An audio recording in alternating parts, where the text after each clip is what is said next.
like I'm picking on you just a little bit, but I swear to you, you were not the only person who does this. The moment I saw this on this page, it screamed, "Okay, we should talk about this." So, so many times you're working in a Figma file, and you've got a lot of stuff going on, and I know this personally as well. I was working on a logo for a client, and it's like, yeah, I'm showing all these options, and what the best thing that you can do for yourself when you get in a situation like this, is to instead of like just having all these frames all over the place, just create a new page. Just come over here and go boop, create a new page, and you can even name it. Just say March version, and this is the and I should give that a better name than that. I'll call it March 12 discussion.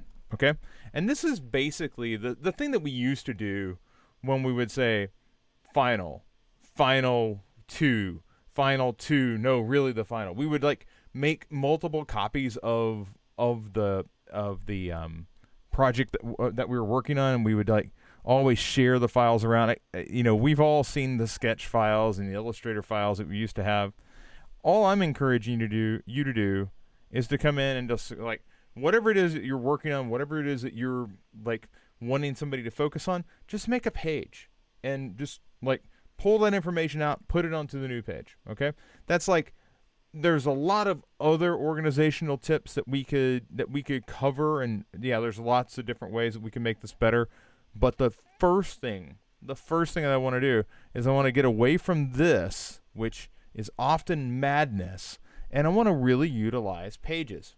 Pages is the single easiest way to begin making your project more accessible. And I know that firsthand because when I started creating these projects for this is the feedback exercises. When I started creating these projects, I had an exercise panel, and the exercise panel basically had multiple projects or multiple exercises, and would go on and on and on and on. And the problem with it wasn't this part. It's very easy to organize what's in the middle here. It's what's over here in this left panel. It just gets long, long, long, long. And if you're not going through like I've went through a lot of steps to kind of quarantine, if you will. Although quarantine's probably a poor use of words. But I've gone through a lot of steps to kind of organize each of these exercises. But still, if I were to put all of these on the same page, it could get really messy. Okay, so I utilize pages to better organize the information, so it's easier for you to migrate through it. And we talk about cognitive load a lot, and the cognitive load that's involved in just getting in and sorting this out, it makes it harder for me to really focus on paying attention to what you're doing. So I just wanted to mention that there's absolutely nobody here that hasn't done this thing before. And some of you, and I want to kind of brag on Tedgel for a second, some of you have, already kind of begun elevating your own game.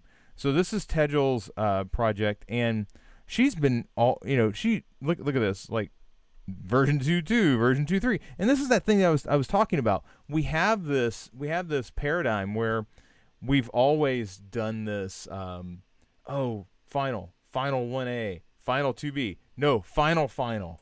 We've always done this. Now we can just do it inside of the same file. It makes it a lot easier to keep track of things. And so long as you identify where you end up at, and I always think that like this is like where I want to be. I just want to kind of drag and move these around. Whatever your final is, put it on top. Make it very clear that that's the last thing you should be worrying about. And all this stuff is just like tests.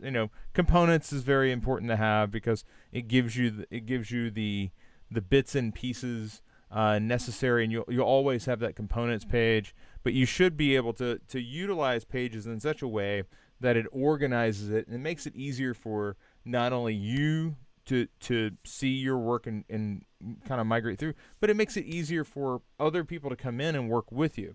Tedgel's gone so far to like starting to create little really nicely designed frames to hold everything with. And she's just doing a really good job here. So I wanted to mention that today.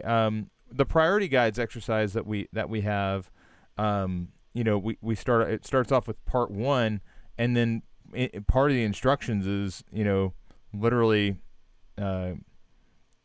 go in to pages and make another page so that you can begin compounding on top of the work rather than taking the work, messing with it, and then moving over to it, and then basically editing it, but losing that prior state. I think that prior state is really important. So, with that said, we've gone in, we've created, you said this one, so we're going to pay attention to this one. And again, no ill will towards Abraham or anybody who's been doing this. I'm just glad we have a tool as good as Figma that allows us to really quickly and easily edit these things versus having to constantly ship files back and forth. People do not understand how radically different this discussion is from one that I would have had 5 years ago, before we had robust tools like Figma to just quickly make a page and duplicate it inside the file, and then now Abraham has the same version I have.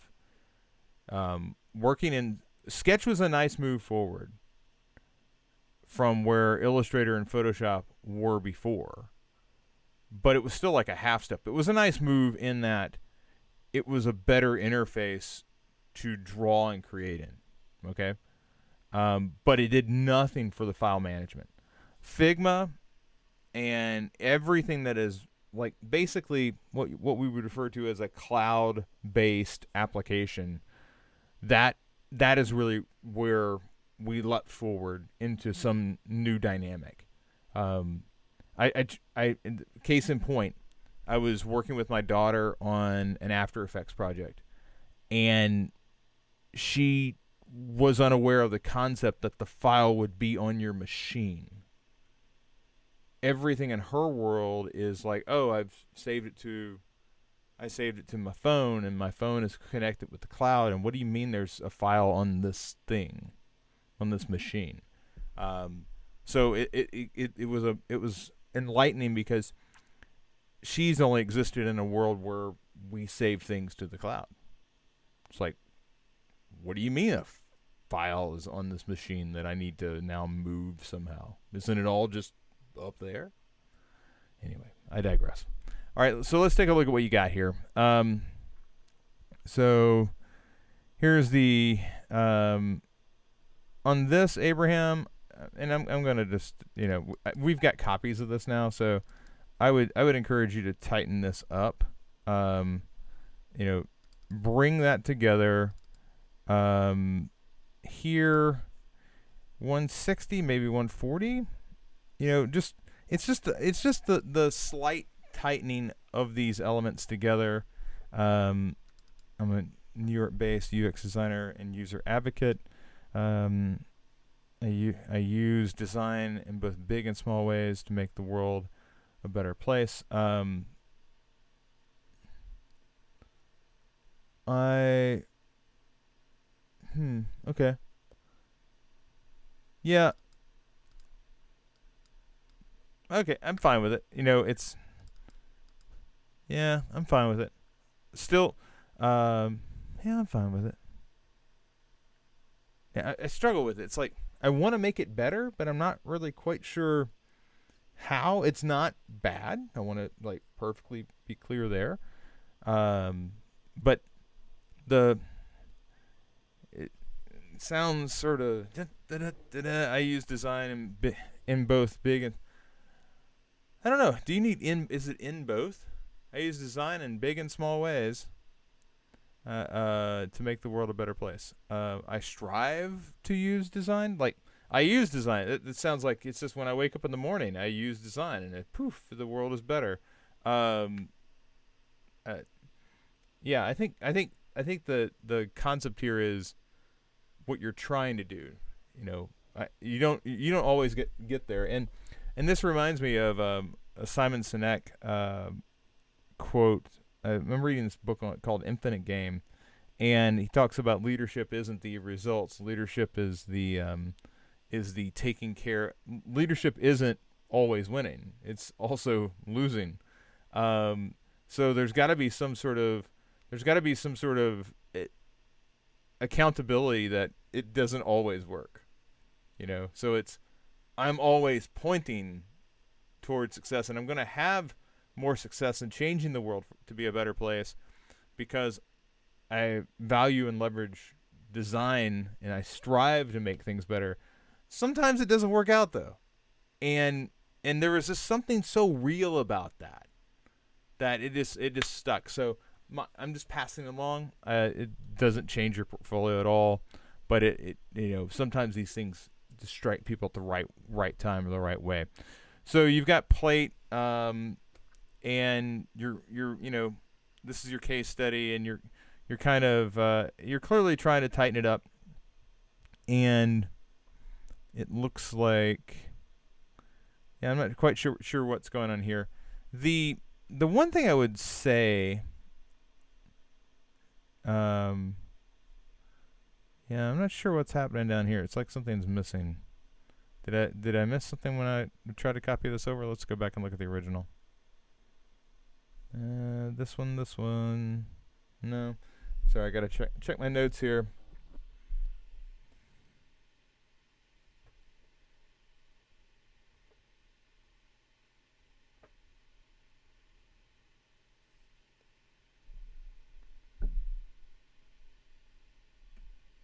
Okay, so here's what I want to share. So Luigi's worried about the minutia of the design process. Okay, and we've talked about this before under the construct of the first thing that we typically create is a case study. Okay. And I'm just going to call this case study. All right, so we've got our case study, and your portfolio in the past has just been case study, case study, case study, and sometimes these things are long, sometimes these things are really long. They're never really what you would consider to be a short experience, okay? And some people, particularly designers who are wanting to see all your shiny artifacts and they don't give a crap about your process, they will yell at you and say, "Oh my God, your case study is so long. Why would you make me have to try to read this?" Okay. You also need a homepage. So there's your homepage. And typically this has been homepage, case study, case study, case study. Okay? What I'm encouraging that you do is instead of an about page, you have a how page or a learned how/learned page. Okay? And this is not an about page. And about pages, I crap on them all the time. I crap on them all the time because typically this about page is a throwaway page that talks about, it's full of business ease jargon. I try to synergize with teams and whatever. What people want to know typically is what exists at the end of most case studies. After doing this thing, what did you learn? That's what people want to know. I've referenced the Jared Spool tweet storm from a couple of years ago ad nauseum. All right, on every one of these projects, you learn something. Okay, what I'm looking for is these nuggets to basically lift out and become this shorter experience that allows you to talk about all the projects, okay? But it allows you to talk about all the projects from the perspective of, hey, I'm a designer and this is what I've learned. What I've found is that sometimes that will fall just flat on its face, okay? There are some people that are just like, what's this? I don't get it. And there's other people that will say, oh my God, this is perfect. This is what I needed to know. Anytime that you are migrating from one concept and general construct to another, you're going to run across people that just don't get it. It's just too new for them. What is this? I don't get it.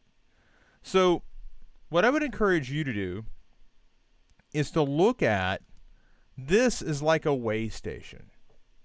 Like when you look at, let's come back over here to your like landing page.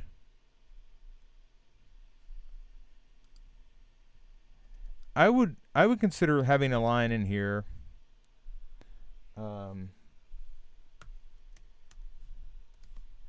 Here's a little of what I have learned along the way.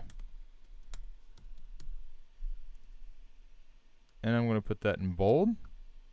And I'm going to put that in like 20. And I'm going to change the color. I'm not picking that color out. I just like, okay, I'll make it red.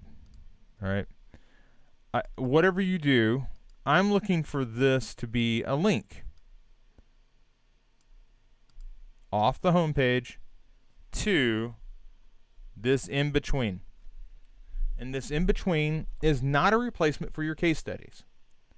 I encourage your case studies to still be verbose, okay? I want those things to be like real. What I don't necessarily need to happen is for your case studies just to become like fancy dribble pages where it's mostly visual assets. You have to remember most designers are not UX designers. So when you're talking to people about design, they're thinking, oh, yeah, you know what? You're like poster designer or you're shiny interface designer. And that's cool if that's what you want to do. Okay, I do not want to disparage anybody who wants to design. And I feel like I'm cheating because I did poster design basically for 10 years. I got lots of awards for it. Okay? I'm coming at it from the perspective of a 45-year-old guy that says that crap doesn't matter. What matters is how it works. What matters is the problem that it solves. And that's unfortunate. Because for you, wherever you're at in your career, man, it's just like, I want to make the cool poster and I want everybody to see it. I want them to think it's awesome. And I should not try to rip that away from anybody. So I'm not going to try to rip that away from anybody. But I am going to say, regardless of what it is that you work on, what's most important is that you're elevating what you've learned into this section. And I say that because I've taken the same approach with Tejal. Tejal has a videography background. She does video animations and things like that. And she's moving into UX. I say that because I've said it to Rebecca. Rebecca has a physical product background, and she's doing UX work. I want to I see this what I've learned area as a spot where Rebecca can talk about all the struggles of running a remote operation that operates in China with factories that she'll never see, with people that she'll never talk to in person, and getting a physical product shipped over to the United States and then building an interface apparatus around that. That's something that you learn. That's not a minutia of every step of the process. But at the same time, you can also then talk about, wow, she can now talk about, yeah, I built this WordPress site, and what was really interesting is I learned all about the requirements of hosting providers and bandwidth and server allocations and things that I never knew about before because I'd never done a WordPress site. And I also learned about multi-language website production. Because the site she built, it was in 2 languages, one English, one Hebrew, and those languages move in different directions. You can imagine the design hurdles that she needed to jump through. She can talk through all of that in short form here, but then also still have a case study about it somewhere else. People may never make it to the case study. That's why I want you to put this stuff right up top. I want you to link to this what I've learned page from the top. Yes, the content is down here. And yes, you will, from within this page, link to these other experiences, these other case studies. That will happen. But this in between what I've learned page is a way to elevate the best parts of your case study. And they're always at the bottom. They're always at the bottom. And instead of like holding them at the bottom, why don't we level those up and pair them with images that matter, images that are going to make sense, images that typically are decoupled from the what I learned, because we're talking about like elements of interface design and things like that much higher, and then we come back to, yes, and this is what I learned. The what I learned is the most important thing. Let's move it into its own place, and let's leverage visuals in that spot. And if you happen to use the same visual twice, I ain't mad about it. I'm not. I'm not. Many times we'll have the same front interface design on the homepage and then right on the case study. That's fine. That's fine. What I don't want it in 3 or 4 different places. But if you utilize some of the same imagery here that you have on the case study, I ain't mad at you. I'm not. I just think this is a better way of organizing your thoughts in such a way that it gets across to somebody what you've learned. And that is the most important thing. The biggest question, because let's be honest, all of this stuff, the case studies, I have no idea what the construct around you was. Like, were you working with a team? Were you working by yourself? Was this stuff that was bought from a stock site and brought in? Was this just a pre-made template? I don't know any of that stuff. I really want to know, just what have you learned in going through, what do I not have to teach you? Because the rest of it, I may have to just teach you. I need to know what I'm dealing with. And if you can rattle off for me 3 or 4 things that are key to my business that I don't have to teach you, well, we're going to get along great. But if I've got to go through these case studies and try to figure out what you know, then that is a problem. So, the what I learned, I would love to see, Abraham, I'd love to see you take a stab at that. I think Tejal has done a really good job. I think Rebecca has done a really good job. More of this is coming. When I get done with Luigi and Kara and Eve, they're all going to be building their website soon enough. One of the places we're going to primarily focus is, what'd you learn? Because it's what matters. And James is about to work through that right now as he is applying for an internship.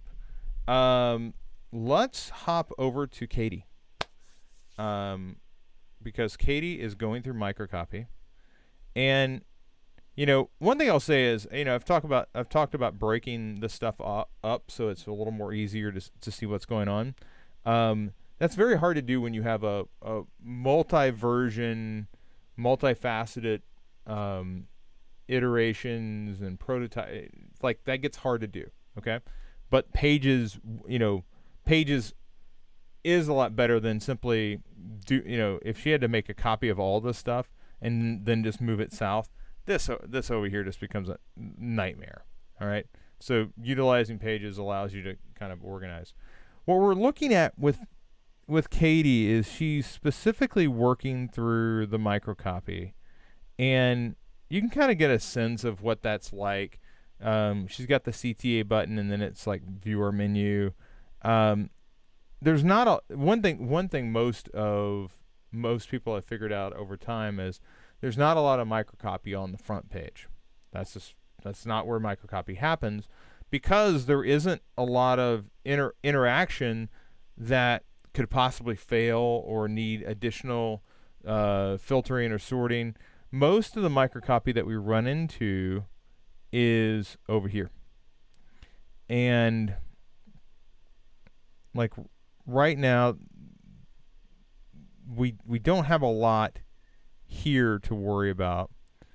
There is a fair amount of microcopy that I would say should appear here, but it looks like you have an iteration 5, so I'm just going to roll over here and assume that in iteration 5, and you have an iteration error messages. All right, excellent. So the thing most people may not realize is that the error messages, and I'm saying this specifically for folks who haven't gone through the microcopy exercise, who haven't gone through the microcopy chapter. These are typically messages that only appear when something has gone awry. Okay, so here on the sign-in screen it says username. I'm guessing that the username was incorrect. So you are layering in information, and first of all, this is fantastic because you're layering it in line. That's one of the lessons that we talk about inside of form design. We talk about, this is a form, okay? Let's just call it what it is. It is a form, but you're layering these things in line. A lot of times in these sign-in situations, and raise your hand if you've seen it, you'll get it wrong, and it'll be either the username or the password, and then here it will say the username and or password did not enter, or did not match, and it's like, well, which one was it? Well, here you say you're putting a hint. Try your email address. Oh, I use my email address here. Right. So that's helpful. I would say that here a bit of microcopy, it's not just this one, it's also the password.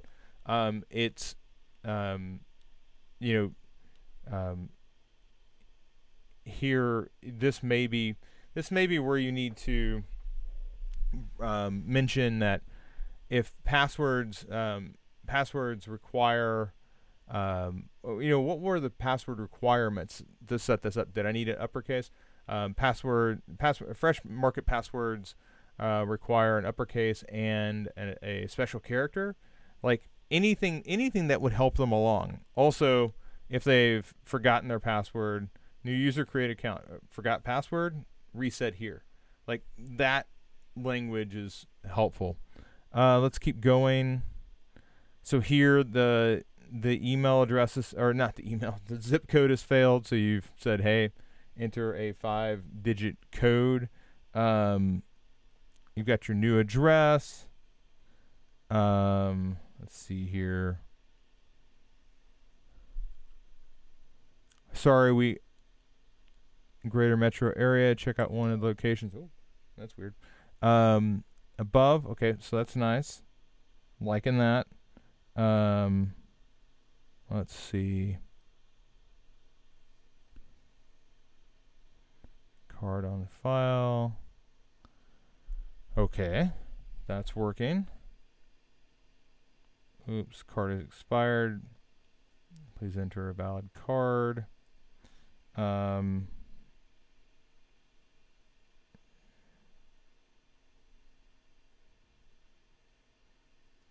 Yeah, I'm liking that.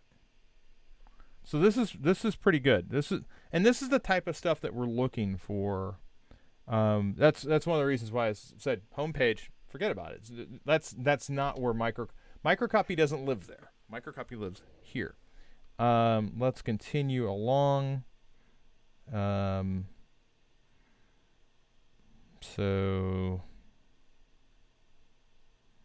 you got a filter here. Yeah, this is so like new item, low carb, 420 calories. This is like I see the continued iteration going on here. This isn't really so much microcopy. Like if you were going to have 420 calories, it would just be there. It wouldn't be something that only shows up after data has been entered. Let's see here. Current shipping, update address. Add remove card. Reward points.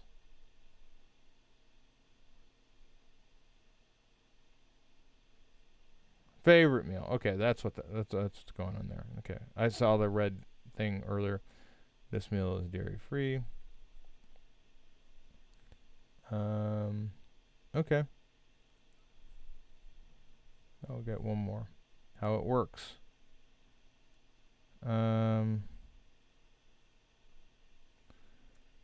Now, the mechanics of how it works. And I remember you had a question. You had a question regarding this, and it was about the chefs, and it was really something that was more stakeholder oriented. Like you're trying to inform the user how the mechanics of the project work, but you were struggling with some of the you had questions like, well, when did the chefs need to know, and you had these questions. This is where I would encourage you to go back to your stakeholder interview, because you either asked the question there and you already have the answer, or you didn't ask the question. And to properly communicate with the consumer, you have to go ask that question now. Okay? So this is a situation where you would say, hey, we're working on copy and we want to make sure we're messaging this correctly. I have a couple of questions that I need clarification on. Always go back to your notes first, because you may already have that information. And if you have the information but you're still iffy on it, this is where I might reach out to the client and say, hey, we're working on messaging for the main site. We're getting the content together, and from my notes, when it came to when the orders have to be in, you said that your staff was on duty from here to here, or you said the delivery team started at X hour. I just want to make sure that was still accurate. And what you'll often hear back is, oh yeah, honestly, we actually altered that a bit, or that's still in flux, so that's our best guide, or can we avoid being specific around that because it's in flux? One of those answers is likely to come out, and I realize they go in three different directions, but that's why you have to have an ongoing communication with the client. Okay, I was talking with Eve yesterday about you want to always feel like you can go back and ask a question. You can have it's an ongoing conversation. They have to feel that way too. Okay, they can't feel like, hey, the designer's got their headphones on and I'm not supposed to bother them. Like, you're an open person to work with. Like, you got questions? Come on in, let's talk about it. I just did my Elizabeth Warren. We're gonna work on it. Anyway, love Elizabeth Warren. Actually, you know what? Together, happiness. I like happiness. The world is chaotic right now. But here, for you, Katie, I want you to always feel like you can. I want you to always assume that you can ask that extra question. And if it's a place where you're getting shut down, that should tell you a little bit about whether you want to continue at that operation. And I've had students work at places like that, okay? And they left pretty shortly after that. So that's one of those things like keep your antenna up, go in, with the attitude that, you know what, I'm just trying to make it better. So if I need to ask a question to make it better and make it right and make sure you're doing a good job by the client, then that's a positive on everybody. And I'm not doing my job if I clamp down and just kind of float things out that I think will work. But I think that, you know, you were kind of hinting at I'm not sure about these things. Well, go back to your stakeholder interviews, ask those questions, or look for those answers, and then if you can't find them, reach back out. And of course, in this instance, you'd be reaching back out to me. All right. Let's move forward. As far as the microcopy goes, I think you've addressed most of my concerns. I did kind of point out a couple spots, but I think that you're in a spot where it's time to move into sketches, okay, and begin kind of sketching this out. I still have some question around, well, okay, so you've kind of got pricing in there. It says quality meals start at $6.99. I always want to encourage people to address pricing. And it's because when you avoid talking about price, it makes people feel jittery, like, oh wait, I'm getting into something that there's a hidden fee here. No hidden fees. Okay? Don't put hidden fees out there. Don't allow somebody to talk you into doing hidden fees. Hidden fees are bad. Everything's very clear. Try to go as simple as you can. Make it very easy for the consumer to go, I am a customer here. I am not a customer here. Happy customers are customers who feel like they belong. And to know whether you belong, you have to know what the cost is. Okay? So something to think about. I do realize you've kind of pegged, okay, meals starting at $6.99. Is that enough? Is my only question. I can't give you the answer, but I think that you know, you should know by kind of how you set the menu up over here. It says it's all $6.99 over here, which is great. It's great. It tells me that you're more aligned than I might have initially thought. All right, so sketches next for you, with minor updates to the microcopy. You've got most of it here, but I'll leave you some notes. Tejal with the awesome show of force here with her file organization. Just really super solid work. Now, Tejal, I want to come back over here to Chris Break this, because we were looking at a couple of things, and one thing I love, Tejal, is you have these interactions that you've addressed the alert sort of interaction, which pops something up really quickly. We talked about teal or gray. One of the big things that we were talking about was, you know, where does the schedule appear from? And I think that you've done a good job of reorienting a lot of that. You talked specifically, you know, we've talked at length about action button or bottom nav, and I think that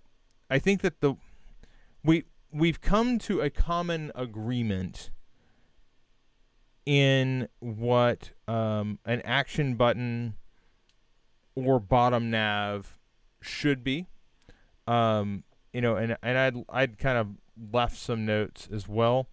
I think your usage here is fine, although I want to walk through what we've got here. So I've got destination, and you can search this. So if I'm on any of these other screens, I should not see this search bar based on what we've got. And I would say this here should be more like Sorry. I'm not sure why my... Oh, it's dragging. Sorry. Sorry, it's just slow. It's just slow. It's just slow. Oh, goodness. Did it crap out of me? Well, I don't know.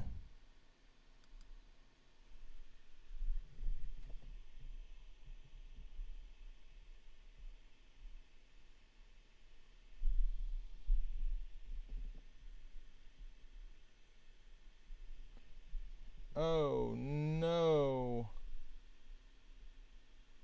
Tedgel says that we've got an issue with YouTube. I'm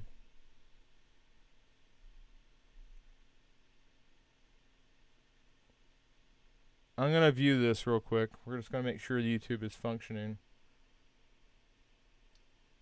Greetings, one and all. Chris Courtney here, new Pragmatic. Welcome to the new dynamic of the way our world works. This is remote learning.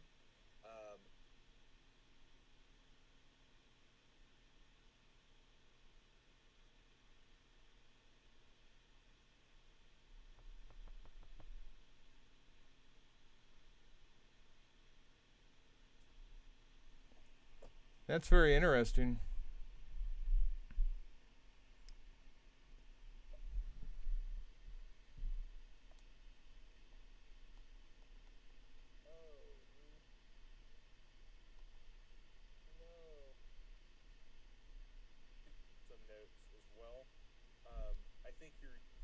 Okay, so not sure why that was happening for you, Tedgel, but it does appear.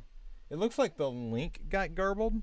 Now I don't know. I cannot tell you why everything is loading so slowly here. We're going to shut all of this down to try to recover.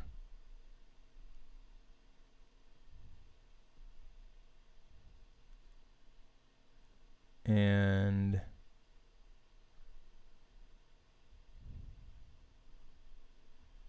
all right, let's see if Figma will work for us now. But it does appear the live stream is going. I was able to confirm that, and at worst, you'll be able to go back and watch it. It's just very bizarre. It clearly broke into two streams. And I could not tell you why YouTube did that. But back to this, there's a couple of things. So if we're looking at this, I would really like, if I can get in here, I'd really like this to find its way to this corner. And I want these things to be in alignment with one another. So rather, as you can see here, like it's not quite, like this is a little high, this is a little low. Over here, you can bring it into alignment pretty fast. You want equal spacing on both sides. As we work our way down, you had mentioned, the floating action button doesn't quite work in the same manner that these elements do, and I think that's largely correct. So when you go to favorites, what's interesting to me is favorites in this instance. Favorites in this instance appears to be, I can favorite one bus line. Like, what happens if I have multiple bus lines selected? So that would be my only concern with the way that this is currently oriented. Is it looks like bus A06, which does this, is the only option. Yeah, got it, Tedgel. Yeah, I'm not sure what happened there with the notification. I will be sure to look into it. I do like the way that this is organizing itself. Home, work, add. This again is building off of what we this is like a merger of Apple Maps with a better bus interface, and I think that's smart. Build upon what's already there. Here, yet to design the frame that would show all the stops. You click the name. So here, the only thing that I really feel like I want to see here is I want to see the ability to simply swipe, click one of these things or pull it back down.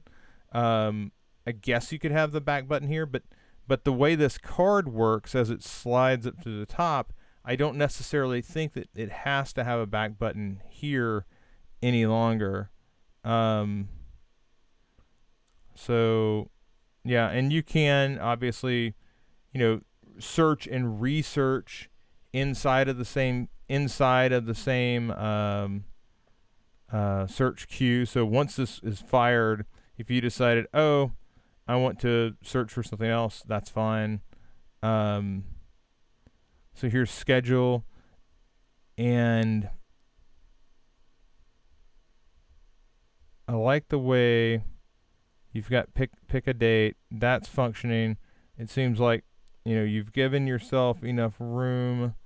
Although some months have this weird 6-week thing where because you can see this is 30 days. If it's 31 days and the first day is on a Sunday, you can get into a 6-week window.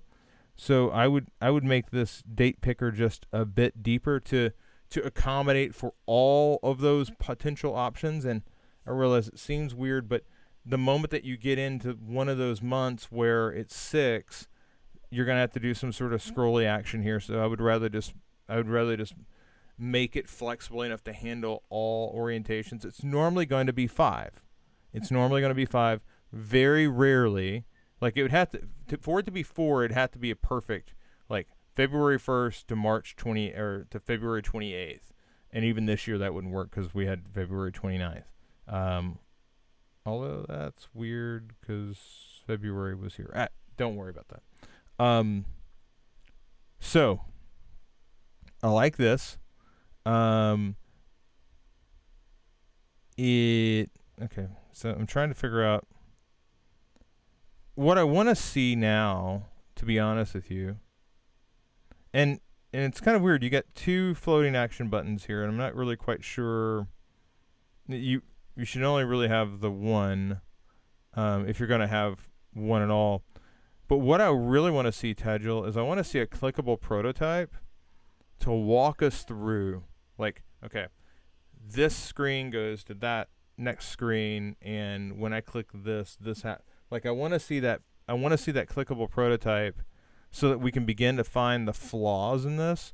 It's really easy to look at each screen and go, oh, I think that would work.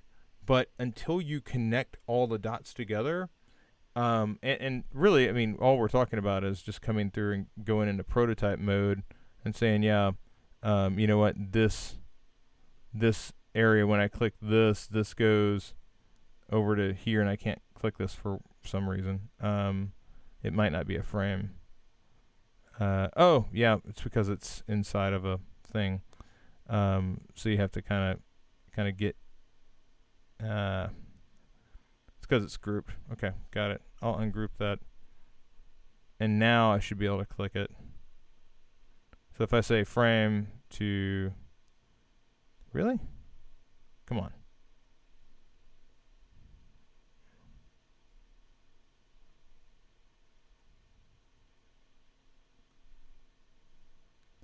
This is really weird. I'm not sure why.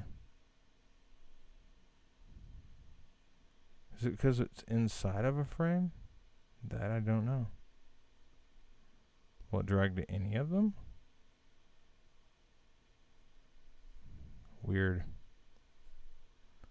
Sorry, I'm just going to copy this out really fast so we can take a look at it down here.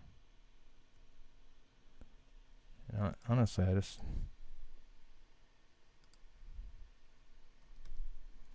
want to duplicate it so I can kind of see what's going on. Okay, come on. Yay. All right. So now, yeah, okay. It's just because it's inside of this frame. All right. So you get fancy with it, and that's fine.